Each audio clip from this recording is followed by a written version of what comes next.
5대5로 투자하는 게 가장 심플하고 베스트한 전략이에요. 이 환해지 ETF에는 45.6% 그리고 환노출 ETF에는 14.4%의 비중으로 투자해라. 그렇게 된 거예요. 안녕하세요. 게임 만든 아빠 개발합니다.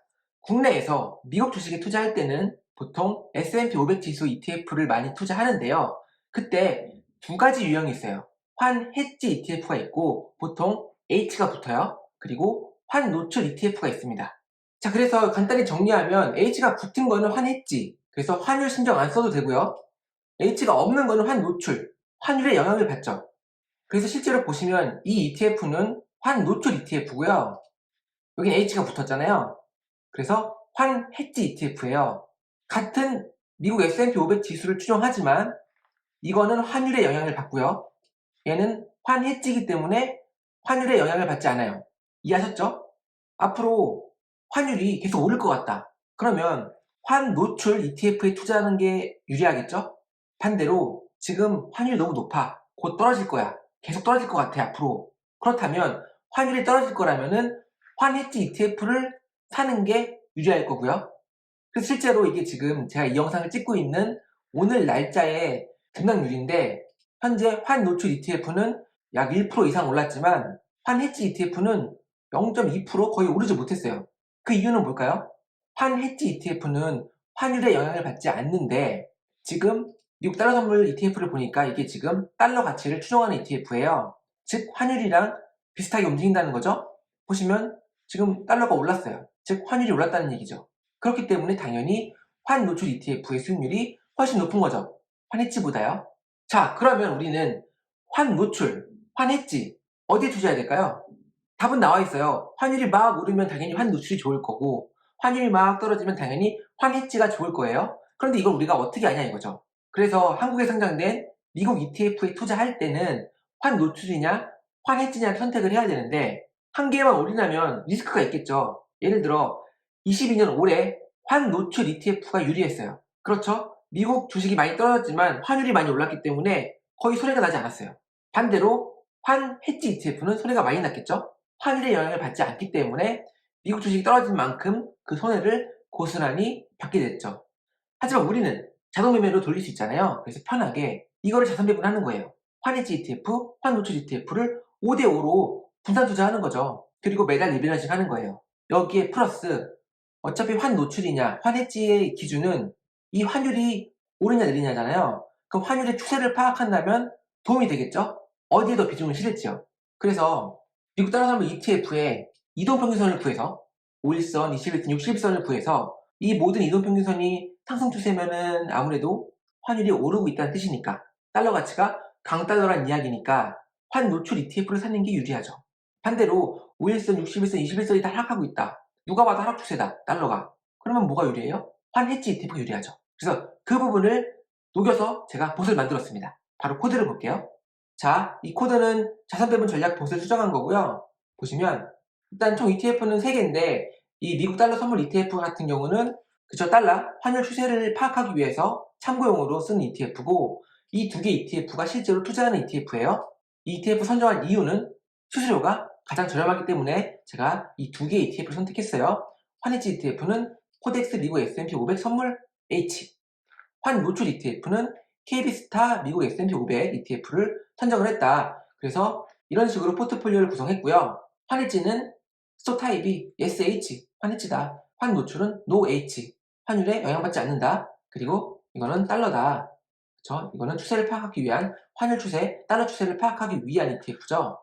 이렇게 포트폴리오를 구성했고요. 일단 달러, 이 미국 선물 ETF 같은 경우는 이놈이죠. 미국 달러 선물.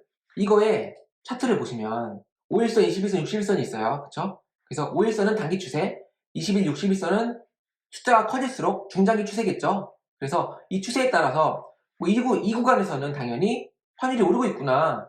당연히 환노출 ETF를 사거나 비중을 높여주는 게 맞고요. 지금 현지 시점 같은 경우는 5일선, 21선이 떨어지고 있죠. 그럼 아무래도 환노출보다는 환해지 ETF에 힘을 더 실어줄 수 있겠죠. 아무튼 그런 판단을 하기 위해서 이 ETF의 이동평균선과 현재가를 구해서요. 총 5점이에요. 뭐냐면 5일선이 증가 추세다. 1 플러스, 21선이 증가 추세다. 또 1점 플러스, 61선이 증가 추세다. 또 1점 플러스. 그런데 21선 위에 현재가가 있다. 그럼 또 1점 플러스. 그리고 61선 위에 또 현재가가 있다. 1점 플러스. 총 5점 만점이에요. 총 5점 만점이라는 얘기는 완연한 상승 추세, 환율이 오르고 있다. 그러면 환 노출 ETF 투자하는 거고요. 반대로 빵점이다. 그럼 완연한 하락 추세죠. 환율이 떨어지고 있는 거예요. 그러면 환 해지 ETF에 힘을 더 실어줘야 되는 거죠. 그 판단을 하기 위해서 스톡 타입이 달러인 거는 이렇게 추세를 구했고요. 그래서 달러 스코어라는 변수를 만들어서 점수를 만든 거예요. 달러 스코어. 그리고 이 부분은 동조 자산 배분에서 했었던 그 모멘텀 점수인데 환 노출, 환 해지 ETF의 모멘텀 점수를 구해서 만약에 모멘텀 점수가 둘 다 마이너스면은 아무래도 주식이기 때문에 비중을 줄여줘야겠죠. 우리가 자산 배분 전략 할 때 모멘텀 점수가 마이너스인 건 투자 안 하거나 비중을 줄이잖아요. 그 관점에서 저는 비중을 줄일 거예요. 그래서 이 두 개 ETF의 모멘텀 점수가 둘 다 음수면은 비중을 확 줄일 거고요.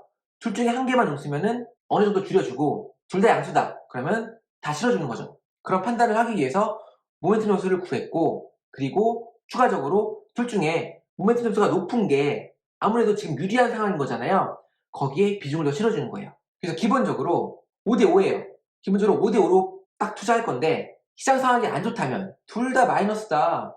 그러면 50대 50에서 30, 50 빼줘요. 그러면 15, 15 남거든요. 그러면 15대 15, 30%만 투자하고 70%는 그냥 현금 보유하는 거죠. 둘 중에 한 개만 음수다. 그러면 50, 50에서 20을 빼줘요. 그럼 30, 30이니까 60이잖아요. 그럼 나머지 40이 남으니까 이건 현금 보유. 그래서 모멘텀 스코어가 음수인지를 판단해서 이렇게 비중을 확 줄여주는 거죠. 하지만 이 과정을 거치고 나면 결과론적으로는 환했지, 환노출 둘 다 5대5예요. 50대 50이라는 거죠. 그런데 둘 중에 큰 거에, 저 둘 중에 큰 거에 이 로직을 통해서 7대3으로 바꿔주는 거예요. 즉, 모멘텀 스코어가 환해지 ETF가 높다면은 환해지의 7, 환노출의 3이 되는 거죠. 그거예요. 그래서 이 모멘텀 스코어를 구해서 음수면은 비중을 줄여주고요. 두 개든 한 개든 줄여주는 비중의 차이가 있지 어찌됐든 비중을 줄여주는 거예요. 하지만 그렇게 줄여도 환해지 환노출 ETF의 투자 비중은 5대5가 되는데 모멘텀 스코어가 더 큰 쪽으로 비중을 더 실어줘서 7대3으로 만든다는 거죠. 이해하셨죠? 모멘텀 스코어로 투자 비중이 정해진 거예요. 7대3으로 혹은 3대7로. 그리고 이렇게 감산된 부분은 일단은 현금 보유하고요. 이거는 나중에 어떻게 투자할지 모르겠지만 일단은 따로 저장을 해놔요. 투자하지 않는 비중은 따로 저장을 해놓고요. 자, 그리고 아까 우리가 달러 스코어 구했잖아요. 그 부분을 반영하는 거예요. 일단은 이 로직을 통해서 7대3이든 3대7이든 비중이 정해졌잖아요. 그 중에 작은 비중, 즉 3의 비중, 그 3의 비중을 5로 나눠요. 그 5로 나눈 게 기본이 되는 비중이 되는 거고요. 이 비중들을 가감해서 비중을 좀 조절해 주는 거예요. 뭐에 따라서? 환율 추세에 따라서. 예를 들어 달러 스코어가 5점이면 환율이 상승하고 있는 거죠. 그러면 환 노출이 유리하죠. 그렇기 때문에 환 노출에 플러스 해주는 거예요. 환 해지는 마이너스 해주는 거고요. 얼만큼? 이 비중만큼이요. 이 비중은 뭐죠? 가장 작은 비중의 5분할된 값이에요. 즉 예를 들어 모멘텀 변수가 둘 다 양수여서 50대 50이에요. 마이너스 된 게 없어요. 감산된 게 없어. 그런데 둘 중에 모멘텀 변수가 큰 게 있을 거기 때문에 7대3으로 바뀌었어. 그러면 30%가 적은 쪽의 비중인 거잖아요. 그 30%를 5로 나누면 6이죠. 즉 6%, 6 곱하기 3은 뭐예요? 18. 18%를 빼주고 18%를 더해주는 거예요. 이거는 6이 12, 12%를 빼주고 12%를 더해주는 거죠. 여기는 6%를 빼주고 6%를 더해주는 거예요. 왜? 달러 스코어가 상승을 가리키고 있으니까 환 노출에 더 비중을 실어주자 이 이야기예요. 반대로 달러 스코어가 2 이하면은 그쵸? 달러 스코어가 0이다. 완연한 달러가 하락하고 있는 추세인 거예요. 환율이 떨어지고 있다는 거죠. 그러면 환 해지에 비중을 실어줘야 되기 때문에 이렇게 비중을 실어줬다. 이해하셨죠? 그리고 그 비중대로 투자하고 매월 리밸런싱 하는 거죠. 실제로 한번 돌려볼게요.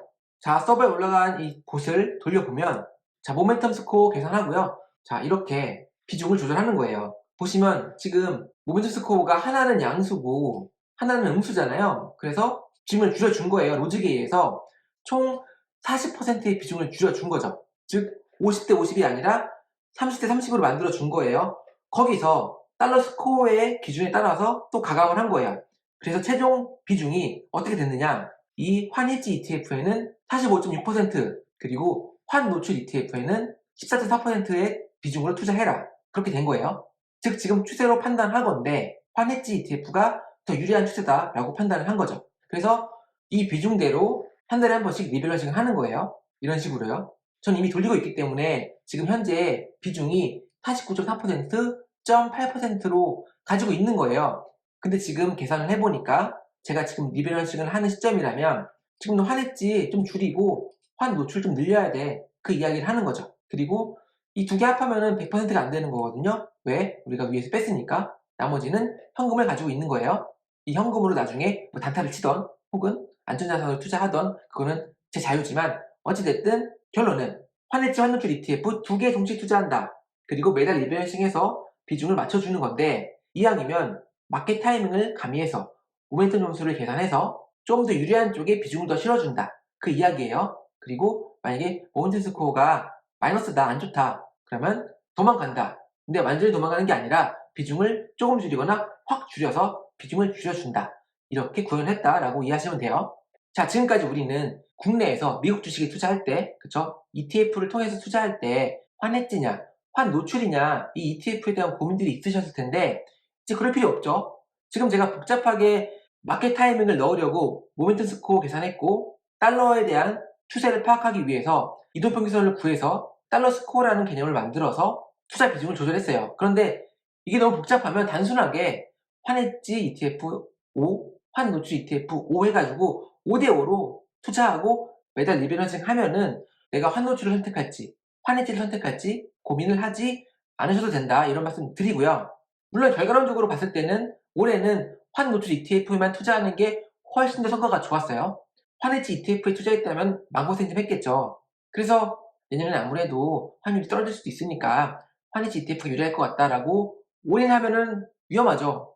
그러다 아니면 어떡할 건데요. 그래서 5대5로 투자하는 게 가장 심플하고 베스트한 전략이에요. 여러분들이 백테스팅 해보세요. 5대5가 훨씬 더 좋아요. 하지만 우리는 자동 매매를 할 수 있기 때문에 복잡한 전략을 넣어도 되죠. 그래서 모멘텀 스코어를 계산한 거고요. 또 달러 선물 ETF에 이동평균선들을 구해서 추세를 파악한 다음에 그것도 반영해서 비중을 정한 거죠.